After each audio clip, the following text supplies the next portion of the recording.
ఇప్పుడు మా పరిస్థితి ఏంటి అంటూ వారందరూ కూడా నిలదీసిన సిచ్యువేషన్ కనిపిస్తూ ఉంది.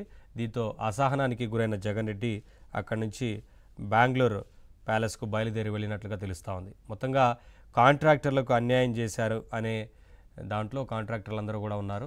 మరొక వైపు చాలామందికి తీవ్ర అన్యాయం జరిగినట్లుగా పులివెందుల నుంచి పెద్ద ఎత్తున వారందరూ అక్కడికి వచ్చి వారందరూ బాధితులుగానే అక్కడికి వచ్చి వారికి వెళ్ళబోసుకున్నట్లుగా గోడును వెళ్ళబోసుకున్నట్లుగా తెలుస్తోంది. మొత్తంగా ఈ అంశానికి సంబంధించి వాటి డిబేట్లో మాట్లాడదాం.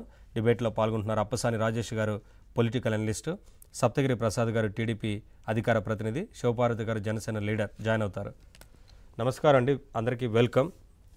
ముందుగా సార్ రాజేష్ గారు, సొంత నియోజకవర్గం పులివెందులకు 3 రోజుల పాటు పర్యటన కోసం వెళ్ళగా మొదటి అంటే 2 రోజుల పాటు పబ్లిక్ని కలిసేందుకు ప్రజా దర్బారు పబ్లిక్ని కలిశారు. మొత్తంగా అయితే కలిసిన సందర్భంలో వారిని ఓదార్దాం అనుకున్నారు, కానీ వారందరూ వచ్చి వీరిని ఓదార్చినట్లు కనిపించింది మొత్తంగా ఓటమికి సంబంధించి. ఆ తర్వాత అసలు సీన్ బయటకు వచ్చింది. ఇక కాంట్రాక్టర్లు ఎవరైతే పెద్ద ఎత్తున పనులు చేసి కోట్ల రూపాయలు ఇవాళ బిల్లులు రాక ఇబ్బందులు పడుతున్నాము, మా పరిస్థితి ఏంటి, ఎన్నోసార్లు మీకు చెప్పే ప్రయత్నం చేసినప్పటికీ ఎవరు మిమ్మల్ని కలవనివ్వలేదు, స్థానికంగా ఉన్న నేతలు కలవనివ్వలేదు, ఎంపీ కూడా పట్టించుకోలేదు, ఎవరు మమ్మల్ని పట్టించుకోలేదు, ఇవాళ నియోజకవర్గానికి వచ్చారు, ఇప్పుడు మా పరిస్థితి ఏంటి అని నిలదీశారు. ఆ సమయంలో వారు అసహనానికి గురి కావడం, అక్కడి నుంచి వెళ్ళిపోయినట్లుగా అందరికీ తెలిసిందే. ఇక అంటే చూడండి ఏ రకంగా సొంత నియోజకవర్గంలోనే చేదు అనుభవం. ముందుగా ప్యానల్లో ఉన్న మిత్రులు అలాగే ఏవెన్ వీక్షకులందరూ కూడా మధ్యాహ్నం. నవీన్ గారు, ఇక్కడ ఒక వాస్తవ పరిస్థితి ఏంటి అంటే, జగన్మోహన్ రెడ్డి గారు ఎన్నికలు పూర్తయిన తర్వాత ఆయన యూరోప్ పర్యటనకి వెళ్ళిన సందర్భంగానే రకరకాల ప్రచారాలు జరిగినాయి. రాబోతున్న ఎన్నికల ఫలితాల్లో ఆయనకు ప్రతికూల ఫలితాలు రాబోతున్నాయి కాబట్టి, వస్తాయనే సంకేతాలు ఆయనకు బలంగా ఉన్నాయి కాబట్టి, ఇక యూరోప్ నుంచి వెనక్కి రారు, ఆయన ఏదో ఒక ఐలాండ్ కూడా కొనుక్కున్నారు అక్కడ, ఇంకా అక్కడే స్థిర నివాసం ఏర్పరచుకోబోతున్నారు అని చెప్పని కూడా రకరకాలుగా వార్తలు స్పెక్యులేట్ అయినాయి.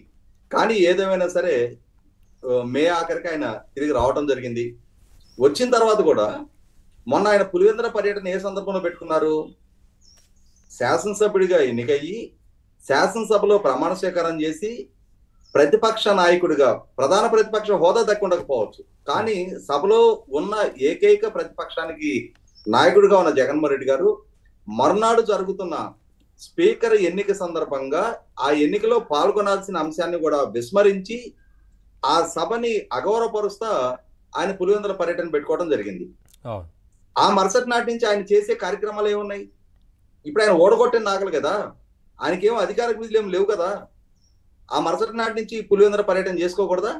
కేవలం సభలో సాంప్రదాయాలకి తిలోదకాలు ఇవ్వటం కోసమే ఆయన ఎమ్మెల్యేగా ప్రమాణ స్వీకారం చేసిన సందర్భంగా చేసిన ప్రమాణం ఏంటి? శాసనసభ్యుడిగా ఎన్నికైన నేను ఈ సభ నియమాలకి సాంప్రదాయాలకి కట్టుబడి ఉంటాను అని చెప్పని ప్రమాణ స్వీకారం చేసి, ఆ చేసిన ప్రమాణం మీద ఒక్క క్షణం కూడా నిలబడకుండా, కనీసం సభ్యుడిగా ప్రమాణ స్వీకారం చేసిన తర్వాత ఒక 5 నిమిషాలు కూడా తన సీట్లో కూర్చోకుండా, తన పార్టీకి సంబంధించిన శాసనసభ్యుల ప్రమాణ స్వీకార సందర్భంగా వారికి మద్దతుగా నిలబడకుండా ఇమ్మీడియట్ గా సభ నుంచి బయటకు వెళ్ళిపోవడం జరిగింది. అంటే ఏ అంశం ప్రాతిపదికగా ఆయన ప్రమాణం చేశారో, సభ నియమాలు సాంప్రదాయాలకి కట్టుబడి ఉంటాను అని చెప్పని ఆ నియమాలకి సాంప్రదాయాలకి తిలోదకాలు ఇచ్చేసి బయటికి వెళ్ళారు. మరుసటి రోజు జరగాల్సిన స్పీకర్ ఎన్నికలో పాల్గొనాల్సి వస్తుంది అని చెప్పని ఆయన ఉద్దేశపూర్వకంగా పులివెందుల పర్యటన ఏర్పాటు చేసుకున్నారు. పులివెందుల ప్రజలు కూడా ఎప్పుడు వస్తారా